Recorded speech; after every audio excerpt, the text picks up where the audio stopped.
Hello mga manay! Welcome sa ating kusina at ngayong araw ay tatakamin ko kayo dahil hindi ako pwedeng magmasa for today's video. Dahil sa haba ng aking kuko, tayo ngayon ay magluluto. Kaya naman tara na po at atin ang umpisahan. Pero bago ako mag-umpisa, papakita ko muna sa inyo yung aking kinakain na talaga namang katakam-takam. Magluluto tayo ng beef afritada. Kaya naman tara na, umpisahan na natin. Bali, ito yung mga pangunahin nating kailangan. So, una, meron tayo ditong karning baka. Ito po yung parte na ribs na may halong litid. Yan, taba. Napakasarap nito, lalo na sa kaldereta mga manay. So, ito yung gagamitin natin para sa ating apritada. So, ito po ay tumitimbang na mahigit 1 kilo. Chinap ko na siya ng ganyang kalalaki kasi yan po ay liliit pa. Then, meron tayo ritong patatas at carrots. Nasa inyo kung gaano karaming gusto nyong ilagay. Nilagyan ko na ng tubig para hindi mangitim. Then, meron tayo ditong red bell pepper. So, 2 piraso yan na medium size. Then, gagamit din tayo ng 1 buong bawang na pinitpit ko at chirap ko ng pino. At 2 piraso ng medium size ng red onion. Siyempre, meron din tayo ritong green peas.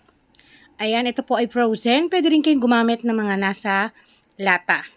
So, ang gagawin natin, unang-una, yung mga ibang sangkap pa, mamaya lang natin ipapakita sa inyo. So, dito, ang gagawin natin is, imamarinate muna natin to or ibababad natin ng mga at least 20 to 1 hour. Nasa inyo, mas maganda po kung overnight ninyo ibababad. Bali, dito ay naglagay ako ng 2 teaspoons ng durog na paminta. Pwede rin po yung pino, pero mas gusto ko yung durog dahil mas lasang-lasa ko yung pagkaanghang niya. Then, maglalagay tayo rito ng 2 tablespoons ng oyster sauce. Ito yung magpapalinamnam sa ating karne habang binababad natin. Then, maglalagay din tayo ng 1 1/2 tablespoon ng soy sauce. Any brand, pwede nyong gamitin. Pagkatapos natin maglagay ng mga pampalasa, atin po itong hahaluin.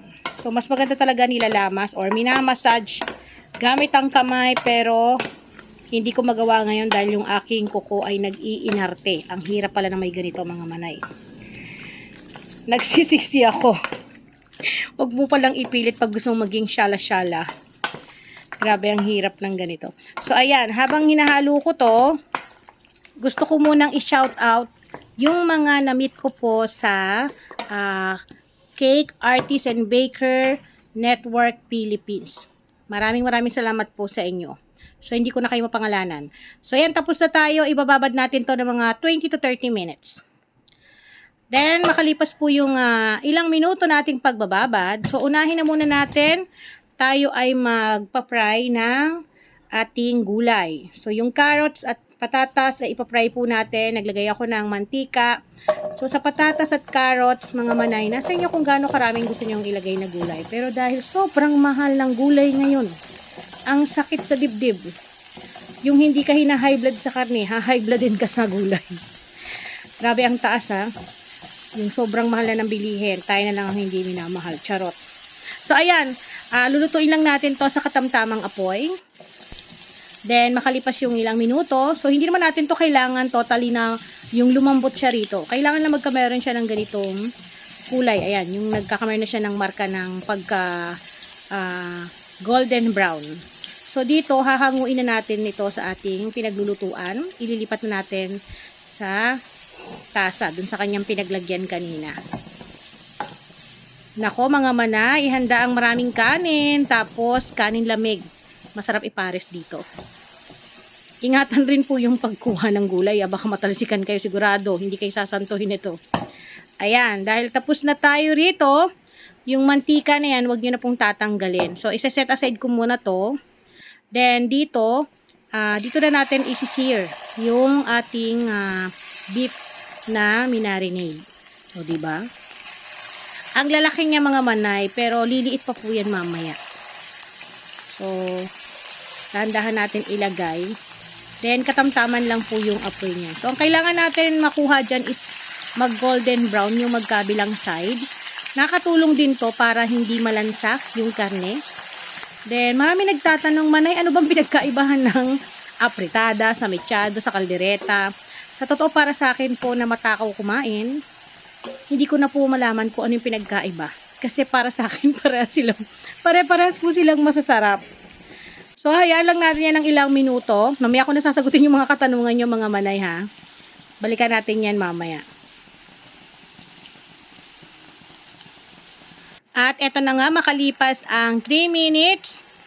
So, dahan-dahan natin baligtarin. Sa kaldereta, ayan, mabalik ulit tayo sa tanong ninyo. Kaldereta, alam natin, naglalagay tayo ng liver spread. Tapos, nagpapalapot tayo minsan. Naglalagay tayo ng mga biscuits, skyflex, mga ganyan, di ba? May pa-keso pa. May pa-keso ng taon, may pa all-purpose cream para mas creamy.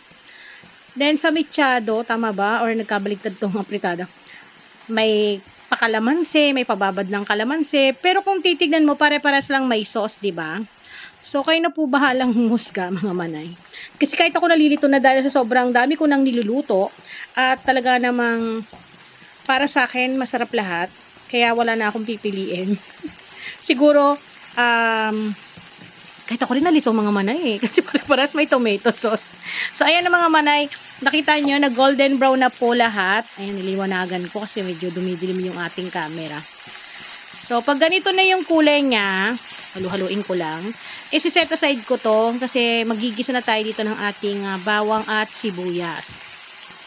Pero kayo mga manay, matanong ko, habang ginagawa ko at hinahalo ko to, ano ba yung paborito ninyo? Kaldereta ba? Mechado ba? O apritada? Then, anong luto, anong karne? Baboy ba, manok ba, o baka? Kasi alam ko marami din sa ating nanonood ng mga kapatid na Muslim na hindi kumakain ng baboy. Siyempre, chicken, napakasarap niyan. Lalo na yung ginawa kong chicken apritada. Grabe. Napakasarap nun. So, ayan, sinet aside ko na. Dami kong kuda. Ingay. Magagalit na naman yung mga na-stress sa bunganga ko. So, ayan, ginigisa ko na yung ating bawang. So, sa bawang, marami po talaga akong nilagay dito kasi gusto ko yung aroma ng bawang. Then, gigisa-gisahin lang natin yan. Huwag nyo na pong hintayin na masunog kasi papait yan. Then, isusunod na rin natin ang ating mahiwagang sibuyas. Halos lahat ay tumataas na. Tayo na lang ang hindi tumataas. So, halu-haluin lang po natin yan hanggang sa malanta siya. Pero, ang gagawin ko rito, pwede nyo na rin naman ditong ihalo na yung ating sinet aside na karne. Then, yung apoy ko ay katamtaman lang. Huwag nyo pong masyadong lakasan kasi dito sa pagluluto nito, hindi mo naman kailangan madaliin. Ayan, dahan-dahan ko nang hinahalo para mas kumapit sa ating karne, yung ating panggisa. At napakasarap naman po talaga pag sinasangkot siya mo yung karne bago mo sabawan. Kasi mas lumalabas yung kanyang linamnam. Then, pagkatapos natin mahalo-halo yan, dahil medyo maliit tong aking pinaglulutuan, so, ililipat ko to. Kasi, maglalagay tayo ng sabaw na yun yung magpapalambot sa ating karning baka. Wait, tatabi ko lang to. Kailangan kapitan ng maigi. Baka magtapon tong karne natin. Sayang, mahal na ang bilihin ngayon. So, dito ko siya ililipat sa aking syala-syalang paglulutuan. Then, dahan-dahan ang pagbuhos. Baka matapon. Ayan. So, dito okay na dahil malaki-laki to. Ang gagawin ko dito, maglalagay na po ako ng tubig. Pero, bago yan, haluin ko muna saglit. Ayan. Okay. Then, maglalagay po ako rito ng 1.5 litro ng tubig.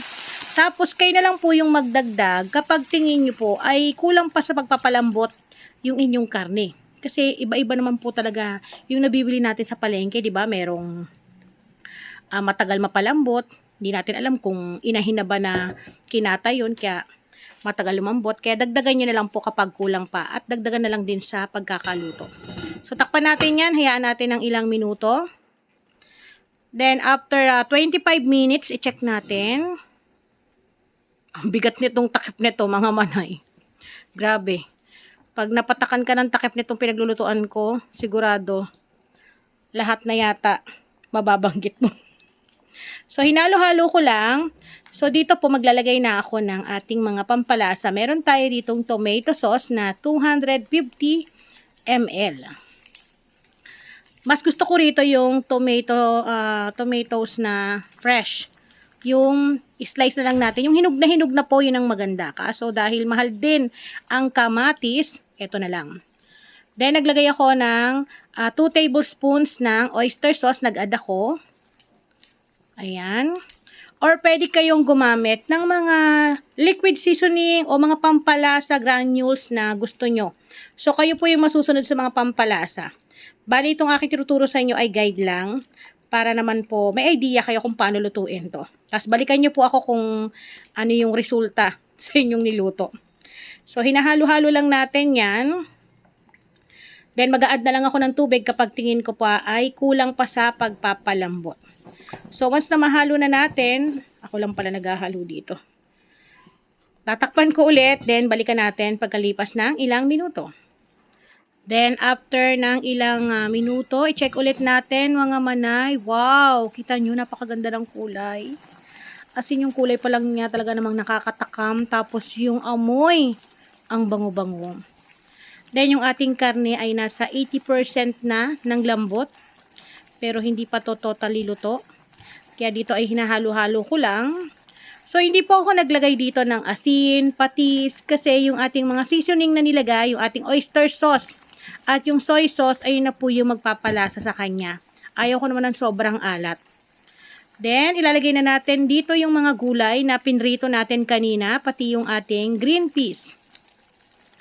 Sa green peas, ito po ay 1/3 cup. So, nasa inyo kung gaano karami yung gusto nyong ilagay. Then, yung ating red bell pepper. Pwede kayo maglagay dyan ng green, yellow, kung gusto nyong makulay. Then, halu-haluin lang natin. And wait mga manay, nag-add din ako rito pala kanina ng 1 cup ng tubig. Kasi tingin ko ay kulang pa. Kaya sabi ko sa inyo, tansyahin ninyo para ma-assure natin na maluto ng maayos yung ating karne. So, hinalo-halo ko lang. Pero bago yan, maglalagay po ako rito ng sugar. So, 1 tablespoon ng sugar. Again, ito ay optional. Alam ko may magko-comment na, mamaya matamis yan. Hindi po.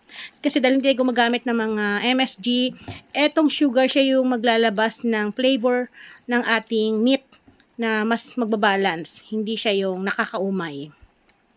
So, hinalo-halo ko lang at dapat po yung apoy ay katamtaman lang para naluluto siya ng dahan-dahan or pwede nyong iluto to sa diuling. So, takpan ulit natin. Then, eto na mga manay. Grabe, nagugutom ako. Gusto ko nung kumain na. Eto nga lang, tingnan nyo. Dumidikit-dikit pa.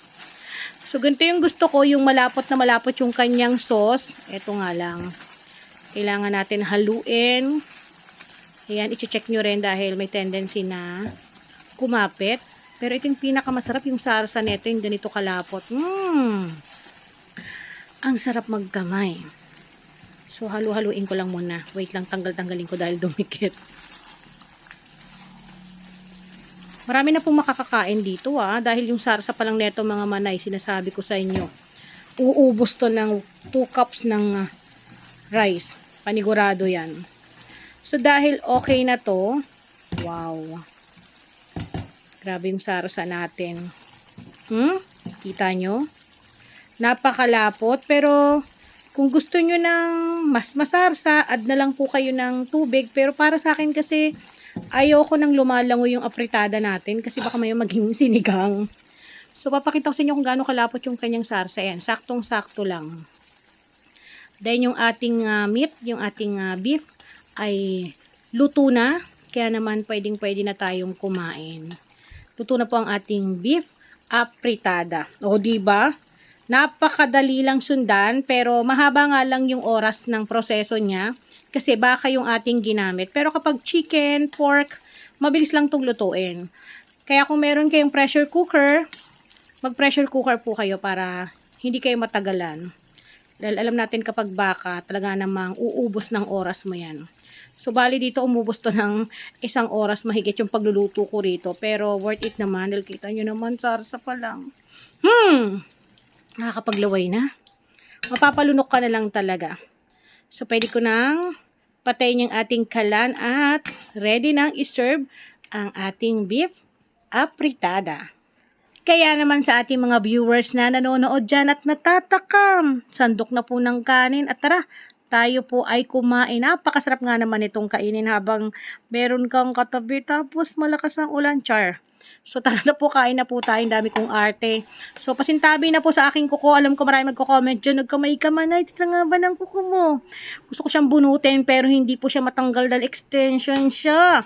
Hindi ko akalain na ganito pa kahirap. First time ko at first time yung makikita na mahaba yung kuko ni Manay. Ang hirap pala ng ganito.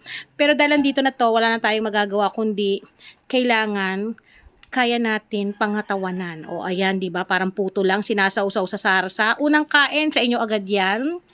At gustong-gusto ko talaga yung gulay. Pasensya na kung maingay akong kumain ha, mga Manay. Kaya naman, tara na po, kain po tayo. Muli ako po ang inyong madiskating nanay. Maraming salamat po sa inyong panonood. Kita nyo naman tong pinakakarne niya. Natatanggal na po yung buto, mga Manay. As in, napakalambot. Ang sarap-sarap. Kita nyo yan? Yung kuko ko talaga ang nagdala. Huwag po kayo mag-alala, mga Manay, malinis po ang aking kuko. Dahil lagi ko pong hinuhugasan at nililinisan yan. Dahil hindi po talaga ako sanay ng mahaba ang aking kuko, laging pudpod. Pero dahil 7th anniversary ng Cab Napi, syempre hindi tayo magpapahuli. Kailangan yung aura natin pang mayaman. So ayan, muli ako po ang inyong madiskating nanay. Paalam!